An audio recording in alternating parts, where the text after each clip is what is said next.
कौन सी स्त्री के भाग्य में पुत्र नहीं होता? सनातन धर्म के ग्रंथों में स्त्री के जीवन का सबसे बड़ा आशीर्वाद माना गया है मातृत्व। जब किसी स्त्री की गोद में बालक हंसता खिलखिलाता है, तब उसके जीवन का सबसे बड़ा स्वप्न साकार होता है। भारतीय समाज और संस्कृति में पुत्र की प्राप्ति को विशेष महत्व दिया गया है, क्योंकि पुत्र को वंश का दीपक, कुल का रक्षक और श्राद्ध आदि कर्मों का अधिकारी माना गया है।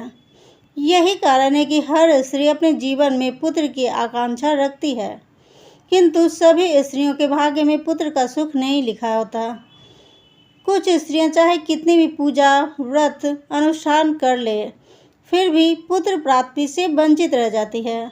इसके पीछे केवल वर्तमान जन्म का कारण नहीं, बल्कि पूर्व जन्मों के कर्म और देवताओं का विधान भी जुड़ा होता है। प्राचीन ग्रंथ में कहा गया है, जिसका कर्म गहन होता है, उसका भाग्य भी उसी अनुरूप बनता है।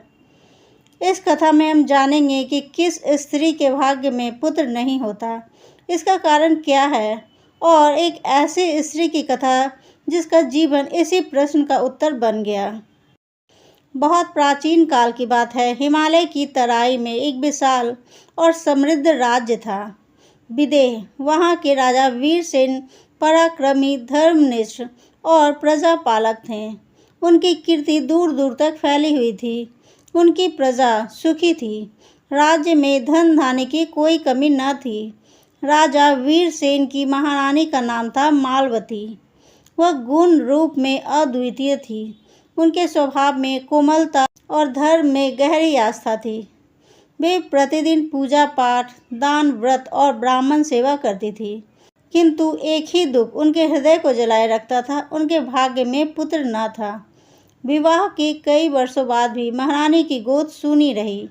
राजमहल में वैभव था, लेकिन उस वैभव में हंसते खेलते बालक की किलकारी न गूंजती थी। राजा वीरसेन ने कई बार महारानी को ढांढस बंधाया, देवी, पुत्र हो या ना हो, तो मेरे जीवन की सबसे बड़ी संपदा हो। संतान का सुख ना भी मिला तो क्या, हमारे पास धर्म, प्रजा और अपार वैभव तो है। किंतु महारानी के हृदय की वेदना केवल वही जानती थी। जब वे किसी बालक को देखती, तो उनकी आंखें नम हो जाती। प्रजा की स्त्रियां उनके लिए पुत्रवती होने का आशीर्वाद देती, परंतु समय बीतता गया और गोद खाली की खाली रही। एक दिन महारानी ने निश्चय किया कि वे किसी महर्षि से इस रहस्य को पूछेंगी कि आखिर उनके भाग्य में पुत्र क्यों नहीं है।